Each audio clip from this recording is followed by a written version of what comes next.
Yeah, I'm not gonna say why they're not listening to me, but... This acting shit got you acting crazy, man. What's up? You know I love you, man. Come on, man. E-Weezy. Come on, baby. E-Weezy. Come on, baby. E-Weezy. Come on, clown it, baby. You know I clown it. Turn around, because you know I clown it. Come on, player, stop hating. Stop hating. Stop participating. Stop participating, star.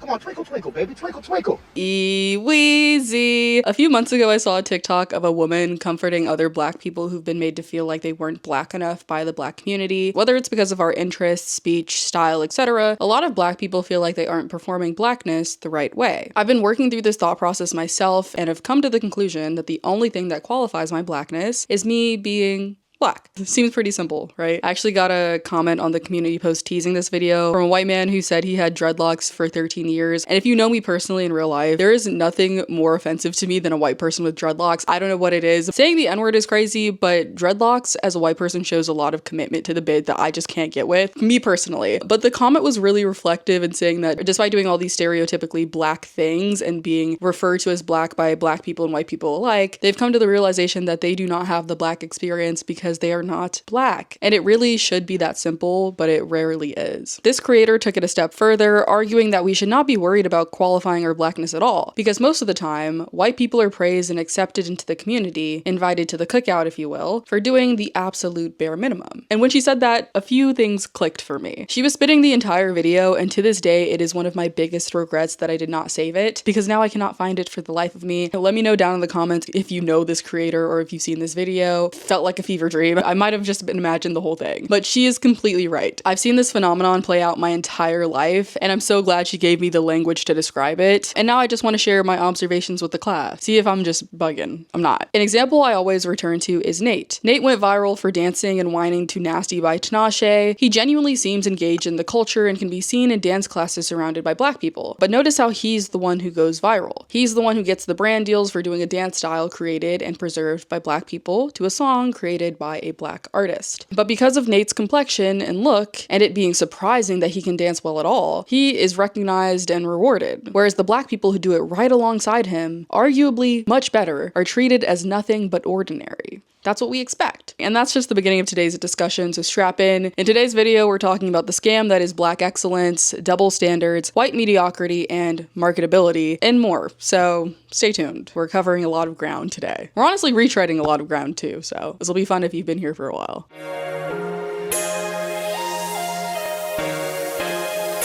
Welcome or welcome back to Lonnie's Lens. My name is Kaylani. If you love thoughtful deep dives, camp, and a bit of whimsy, you're in the right place. My last video on this channel was having a boyfriend is it embarrassing? You are. And the one before that was on the magnification of Black women and how we talk about them. I will be rehashing a lot of topics I've talked about in previous videos because all of this is connected, but I will not be treating this like an intro to racism or repression like I have with my past videos. I no longer have the patience. But with that being said, go ahead and watch my videos, The Evolution of the Culture Vulture and Keep K-Pop Korean, K-Pop's Blackaboo Problem. I would consider those videos required reading. If you're brand new to discussions about racism and systemic oppression's impact on pop culture, I'm not treating this like baby's first racism. Not today. I'd also throw the myth of the rebrand and peak white feminism in there. Damn, I'm pretty thorough. No wonder I'm tired. But if any of that interests you, everything will be linked in the description below, along with my socials. Make sure to like, share, and subscribe, especially if you've been here before. And with that, let's get into today's video.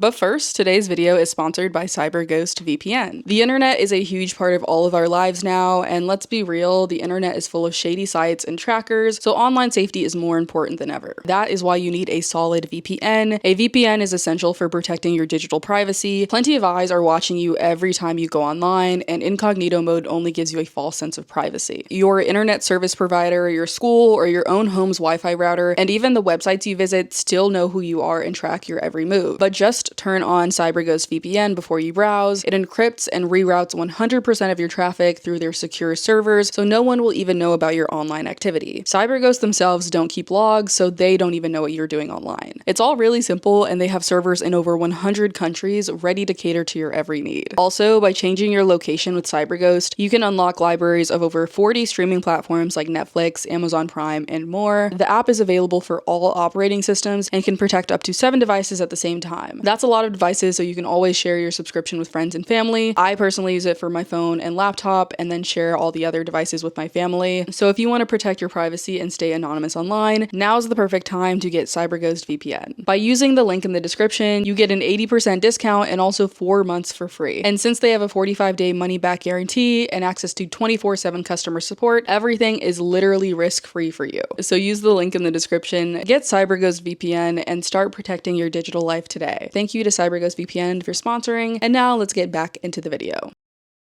I recently came across a Substack essay by Saheem Patrick titled, "If Bob Dylan was a black man, he'd be working at McDonald's." I mean, what a title. The essay is hilarious, but it's making a very real point about the gap in standards applied to white and black artists, and how audiences respond to them differently. Patrick theorizes that the American folk music revival was essentially cover for white mediocrity. In his words, they knew that shit wouldn't slide in jazz or R&B, which were both rapidly increasing in popularity at the time. So instead of competing, white artists carved out a separate lane where the bar was low enough to clear. This does not include Joan Baez. I was listening to It Ain't Me yesterday and it really hit, so I'm not talking about you, queen. And that's really what I'm talking about when I say black excellence is a scam. It's not that excellence in itself is bad, it's that excellence is the minimum required of black artists just to be considered, while their white counterparts are celebrated for simply showing up. Patrick asks the black community specifically, how many artistic innovations are we missing out on because we refuse to dance to any voice that's not church trained? And I think that's a question worth sitting with, because we as black people have also internalized a standard that was designed to exhaust us, and we are constantly forcing it on each other. I feel like my favorite cartoon character honestly would be Cindy from the Boondocks. Cause that's like me. That's me. This is our block. Now you gonna get down or you gonna lay down? And if they be like, oh, I don't know, let me think about it. We pull out the Roscoe and we be like, block out, block out. Stop that, you're white. I'm homegirl.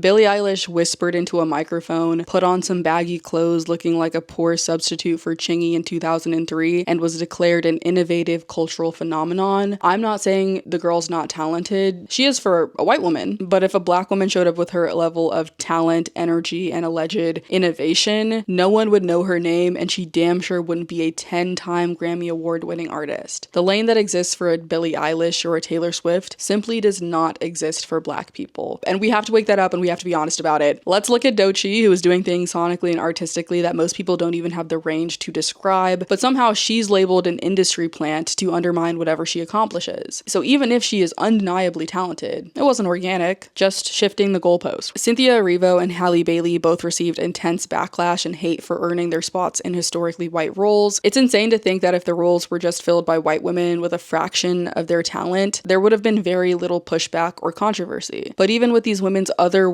vocal abilities, their roles in these productions were undermined and belittled. It's also important to point out that actors like Tiana Taylor, Halle Bailey, and Cynthia Erivo are multi-hyphenate talents, which is the norm for black talent. Black actors can't just be singularly talented like white actors. No one expects Florence Pugh, Jenna Ortega, or Kaylee Spaney to do anything other than act because they are white actors. I saw this dynamic randomly when I was scrolling through Instagram and saw a post about critically acclaimed films from black women directors, and I noticed Oprah in Selma and Mary J. Blige in another film. These women are not trained actors and have gained fame and success through their other talents, but it's always been the norm for black stars to be multi-hyphenates. It reminded me of Viola Davis's observations in her brilliant memoir, Finding Me, which I highly recommend. As she observes, in black projects, a lot of stars are musicians and comedians. Kevin Hart, Ice Cube, Ludacris, Luda all come to mind. But for some reason, singularly focused and trained black actors are often overlooked. Even Will Smith is a good example. This isn't because the musicians and comedians are the most talented actors, but because they are the ones with crossover visibility from other industries that black actors simply aren't given the infrastructure to build. As Davis jokes, Martin Scorsese is not casting Eminem over De Niro.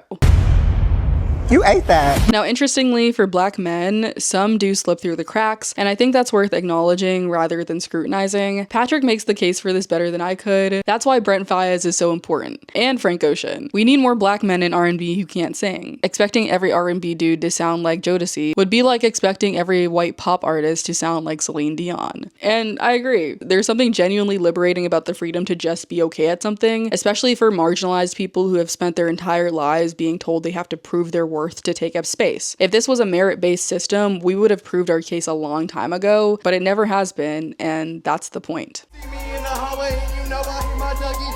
Feel good music, I'm bringing it back. What's wrong with that kid?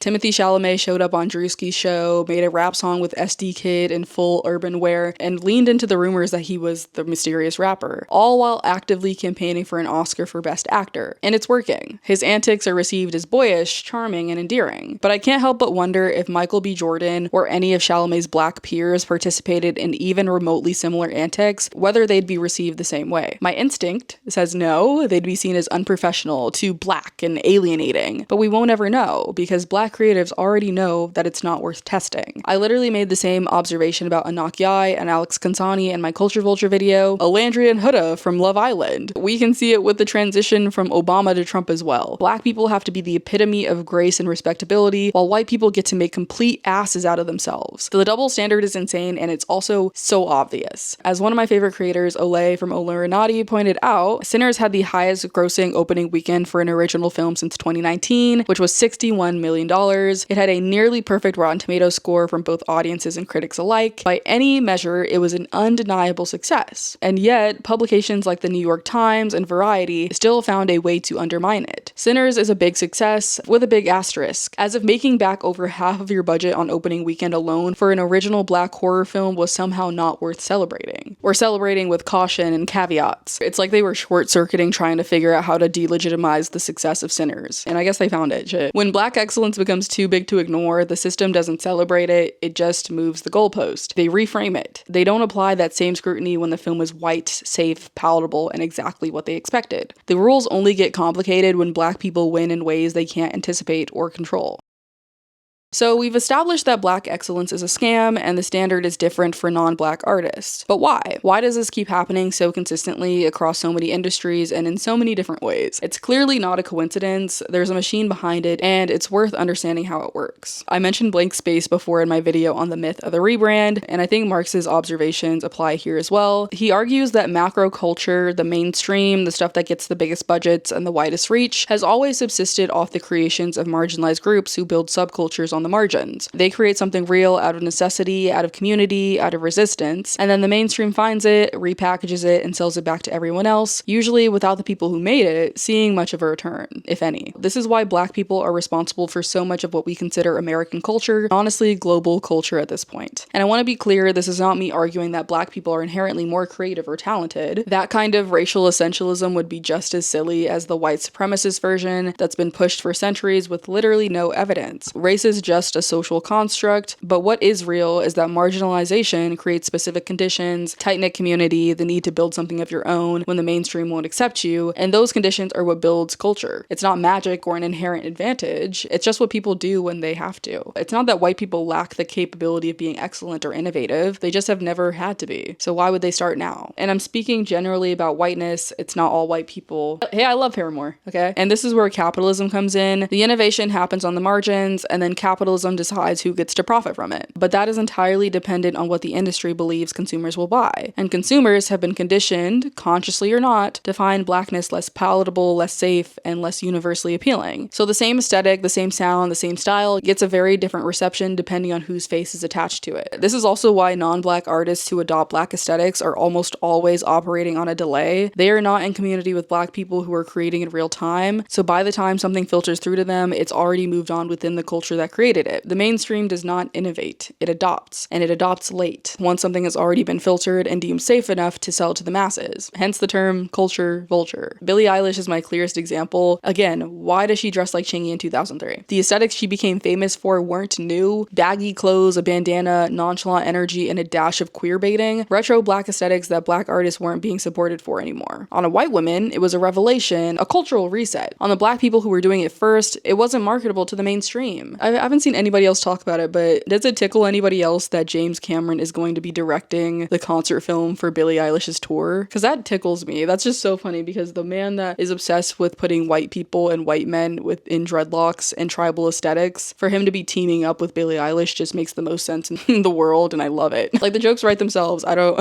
Marketable is really the key word here because it's the word the industry hides behind when it's making decisions rooted in bias. Marketability sounds neutral and data-driven. It sounds like math and numbers, but what it actually means is, who does our consumer base, shaped by decades of media that centered whiteness as the default, feel comfortable spending money on? And the answer, more often than not, has less to do with talent or innovation and more to do with proximity to whiteness. I already said it in my Zendaya video, it's not about talent. This is not me saying that other cultures should keep their hands off of Black culture entirely. In a perfect world, I would love nothing more than to see a seamless and genuine exchange of cultures, and there is a precedent for that. Tina Marie was deeply rooted in Black musical tradition and was embraced for it, not just because she was a white woman doing something unexpected, but because she was authentically in community with the culture. She understood the lineage, she was connected to the people, and that comes through in her work. And she was also never propelled into the mainstream, rather stayed reasonably successful among her Black peers. Her far more successful and acclaimed counterpart, Madonna, took the vulture route, dipping into Black and Latino aesthetics like the ballroom scene and achieving unprecedented success and acclaim for her innovation and bravery, just for her to abandon the aesthetics as quickly as she adopted them. It reminds me of my Megan Thee Stallion video that feels like forever ago, but people were trying to be like, oh my god, Les Seraphim, they featured the House of Juicy Couture in their music video. The problem was more so that Les Seraphim has never engaged with ballroom before, and they're just using it for a concept for their most recent comeback, and they're just gonna get rid of it and not engage with it again in any meaningful way. Their next comeback, like, it's so weird. And I hate that that's normalized or seen as like, oh my god, well, they put Black people in their music video. What else do you want? So the problem is not the exchange of cultures, it's the extraction, taking without pouring back and profiting without any proximity to the actual people within the community. And as long as the infrastructure rewards extraction more than it rewards the source, the exchange will never actually be equal. And it's not an exchange. I don't know why I wrote that. It's not an exchange. It's never been an exchange. Like, what are Black people getting from other cultures? What are we getting? So that's the cycle. Black people create, the mainstream adopts on a delay, capitalism decides who gets the infrastructure, the investment, and the protection, and the consumer, largely on autopilot, follows along. Nobody has to be consciously racist for this to work. It just requires enough people never stopping to ask why they're more comfortable with one version of a thing than another. I've always wanted to be more Korean. It's weird, like, makes me have something called racial imposter syndrome. That's where you feel guilty doing the other thing. You know, like, I wanted to be Korean so much that I used to dress like Korean kids. I don't know if you know this, Korean kids just dress like Black kids, so I ended up right back where I started. We can see this crystal clearly with the K-pop industry. I've been a K-pop fan since 2015. It's so funny to me when y'all comment and are shocked by my K-pop credentials and knowledge, because I think I severely downplayed them in my Keep K-pop Korean video. But yeah, I know ball. I was keeping it real cute. I was not expecting so many people to get my reference to what is love, and I don't need y'all encouraging me. Okay, I'm trying to quit. But my relationship with K-pop is complicated, to say the very least. And even since making that hour-long video 6 months ago, I've had new revelations about the industry. Go watch that video for a more in-depth look at Black culture's influence on K-pop and how K-pop exploits it. But in short, I thought that I got into K-pop because of the music. And if you know your history, that shouldn't be surprising. K-pop was built on a foundation that I was already in love with: Motown, R&B, hip-hop, Black music. I was doing a binge of TLC, New Edition, and Bobby Brown recently and saw so much of its influence on K-pop. The lineage is not subtle if you know where to look or if you care at all, but I feel like this is common knowledge, especially among Black K-pop fans. I did an episode of the State of K-pop podcast with the amazing Indigo Detri last year, and we talked about our experiences as Black K-pop fans, so I recommend you check that out for a more fleshed out version of our journeys. Indigo is doing amazing, very brave work on the front lines as a Black K-pop fan. I can only talk about K-pop publicly once every 6 months, so thank you to my good sis. Go show her some love. She's really doing her thing. As part of her service, Indigo recently did a video on the Fiend era of K-pop that got me thinking. In the video, she details how K-pop has always hyperfixated on repurposing whatever genres are trending at the time,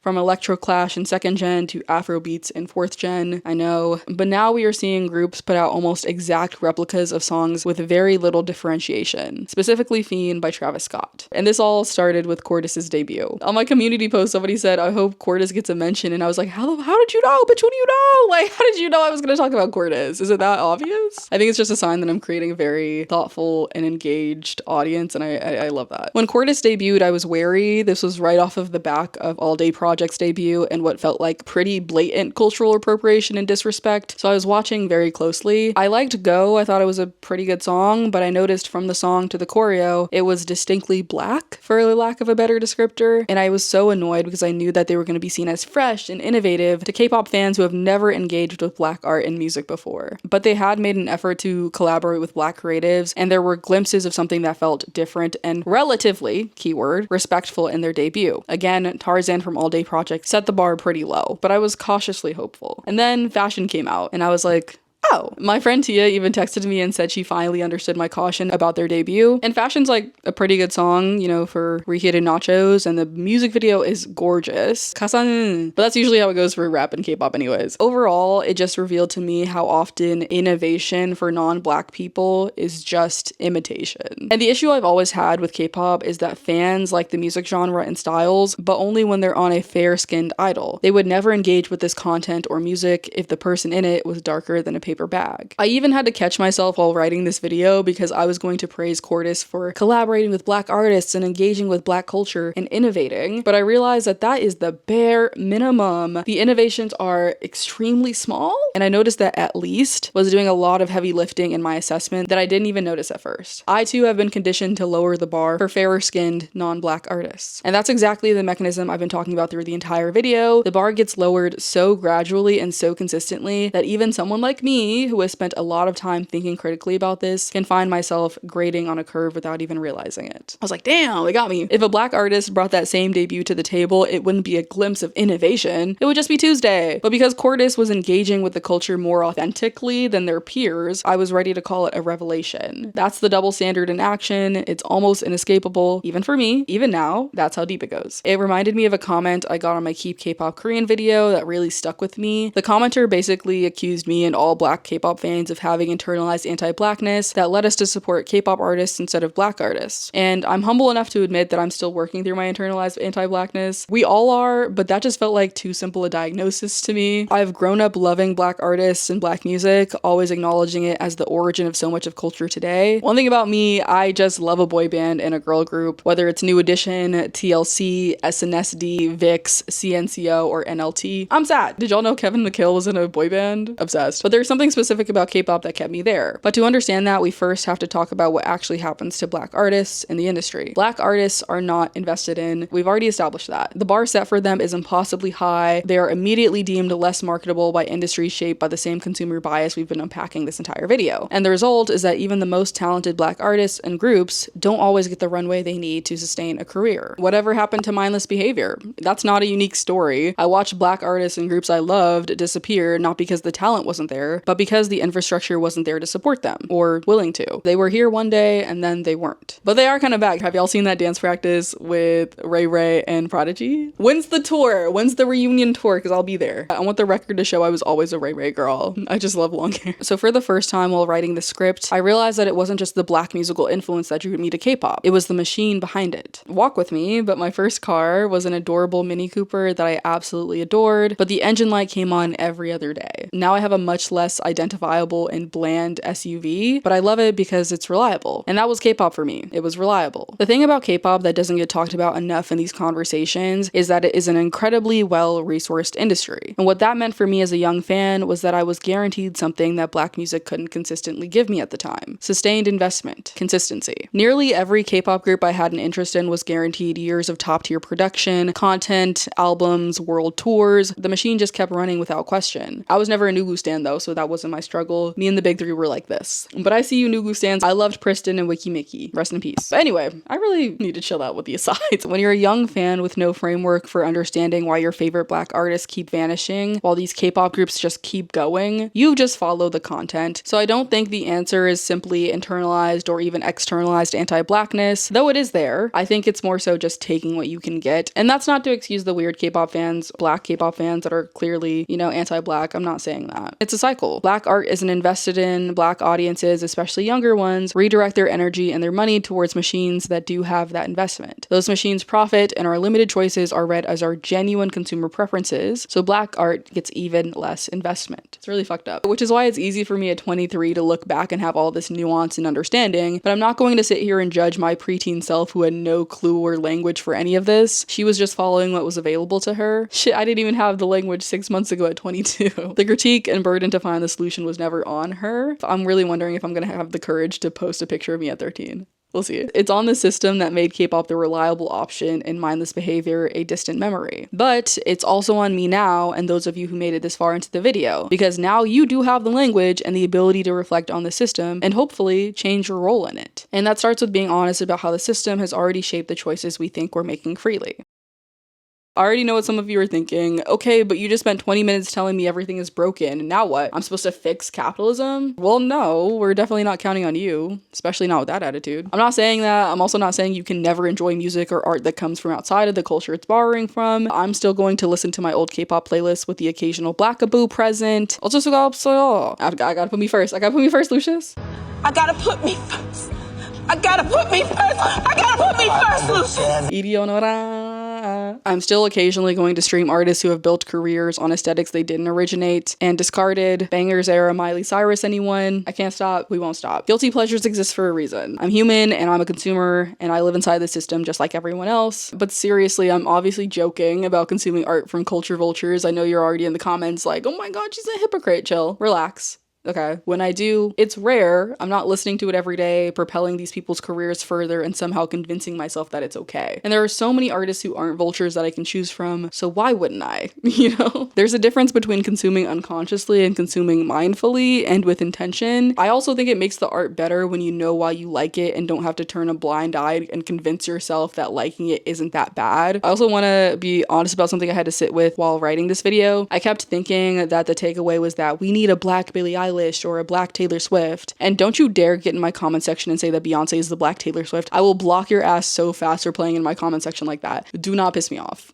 Hey y'all, try not to piss me off on here. And then I stopped and asked myself, do I actually want that? Do I want black artists to have access to that level of commercial success for music that, if we're being real, doesn't always warrant it just because? I don't think that's liberation. I think it's black capitalism. That's Jay-Z and Kanye's thought process. The same exact flawed system, just with a select few black people profiting from it. Marx makes a point towards the end of Blank Space that has stayed with me since I finished it. He argues that we've lost the plot when it comes to art, that profit has become the primary goal rather than creating something resonant and impactful. And it's hard because growing up in this era where capitalism has been so intertwined with art and the creation of art, having to catch myself and be like, oh, maybe that's not the only reason people make art, and it's not the only way that art can be legitimized and recognized. And I think that's a really important point that really changed my mindset after reading the book, and I think it's also important to include here how it changed the trajectory of this video essay. So I'm not sure advocating for black people to profit extraordinarily from mediocre and vapid art like white people do is actually my point. That just moves the money around without changing what capitalism is doing to culture, and that's a problem. As I mentioned at the beginning of the video, Marx also argues that marginalization breeds the community and resistance that produces genuinely innovative art, and I find that both amazing and deeply disheartening because it suggests that the conditions of suffering are somehow necessary for the art to exist, and I don't believe in that, nor do I want to romanticize that. I don't want to look at everything black artists have created under impossible and horrific conditions and conclude that the oppression was worth it or that it needs to continue for the culture to stay alive just for the mainstream culture to come in and profit from it. That's a trap, and I think white supremacy has intentionally made this web so intricately tangled that it's hard to even see it clearly, let alone dissect it, but I'd like to think I'm doing my best. So what am I actually asking for? I think it's simultaneously simpler and more complex than a black Billie Eilish. I'm asking for black people to have the room to create freely without the impossible double standards, without having to be quadruple threats just to be considered marketable, without every artistic choice being scrutinized through a lens that their white counterparts never have to face. That's what liberation actually looks like, not just access to the same commercial pipeline that's already distorting what art is supposed to be. To bring it back to Sinners, Ryan Coogler made an unapologetically black film, not a black film that was palatable enough to cross over, trying to appeal to the widest possible audience. He made a black film with black actors, and people showed up for it deliberately and repeatedly, and the result was $61 million opening weekend and 16 Oscar nominations. It may not win because, again, the standard for black excellence is higher than its white counterparts, but its cultural impact and financial success is undeniable. That only happened because enough people made a conscious choice to engage with black art. And this isn't a perfect example or a solution. Sinners was an impeccable film by every metric, but it shouldn't require a cultural event of that magnitude to activate people's awareness of black art, and one film's success doesn't fix the systemic problems that we've been talking about. The day a passable black film gets that kind of traction will be a happy day indeed. I'm keeping my fingers crossed for me, you, and Tuscany. But Sinners' success showed us that consumer behavior can force the industry's hand. The industry follows money, and money follows attention, and our attention is something that we actually have control over. So what does this look like in practice? It looks like asking yourself why you're more comfortable with one version of a sound than another when the the only meaningful difference is the complexion of the person making it. It looks like following and supporting Black artists earlier in their careers instead of waiting until the industry has already decided they're worth your attention. It looks like being honest about the fact that the algorithm is not neutral, and neither are you. None of this requires perfection. I already told you that I catch this in myself. The double standard is almost inescapable, almost. But there is a version of this where enough people develop enough awareness that the industry can no longer rely on unconscious bias as a business model, where Black artists don't have to be once-in-a-generation talents just to get a fraction of the investment their peers receive by default. I'm aware it's dramatic, but I genuinely think I will shed a single tear when we get our first Black Taylor Swift or Billie Eilish, not because they are raking in insane amounts of money or winning every award, proving themselves exceptional enough to deserve it, but because it might finally mean that we decided Blackness is enough without being exceptional. The double standard won't end when the industry wakes up one day and decides to do better. It will end when enough of us decide to.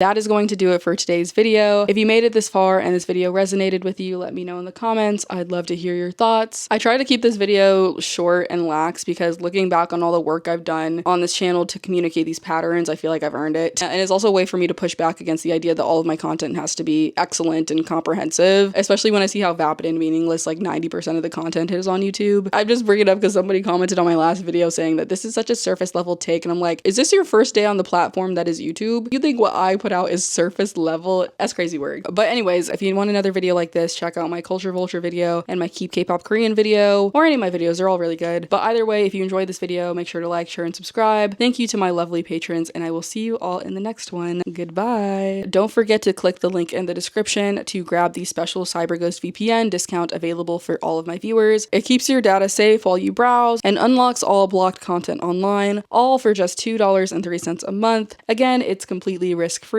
so check it out today.